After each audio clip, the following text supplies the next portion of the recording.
Justin Bieber has certainly been through it when it comes to health in recent years, having been vocal about his struggles with everything from Lyme disease to depression and anxiety.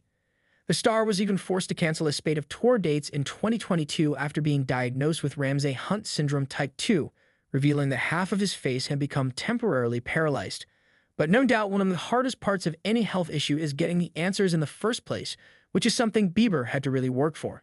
Back in 2020, the singer released a short documentary on his YouTube channel, speaking out in depth for the first time publicly about his health, as well as discussing his history with drugs and the dark moments that made him realize he needed to quit. Bieber and wife Hailey both open up about how he dealt with his physical and mental health after being diagnosed with Lyme disease.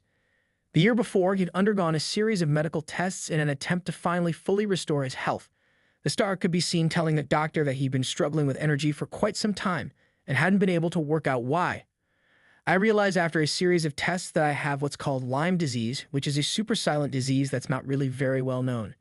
It's very harder for doctors to test for it. His doctors eventually diagnosed him with both Lyme disease and Epstein-Barr, the latter of which is also known as mono. But Daniel Ammon, Bieber's brain health doctor, explained how Bieber had also visited a psychiatrist in LA and been told he had bipolar disorder. The psychiatrist gave him lithium without ever looking at his brain, he said. When I looked at his brain, he wasn't bipolar, Ammon added. According to the American Psychological Association, APA, depression, anxiety, or other mental symptoms may be among the first signs of infection of Lyme disease.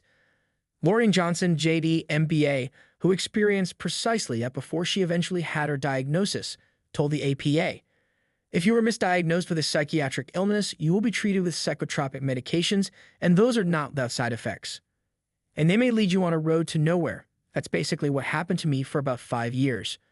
Bieber said it felt good to finally know why he felt crappy all the time, with his wife also saying, "He just felt so sick, and there was no explanation for what was going on."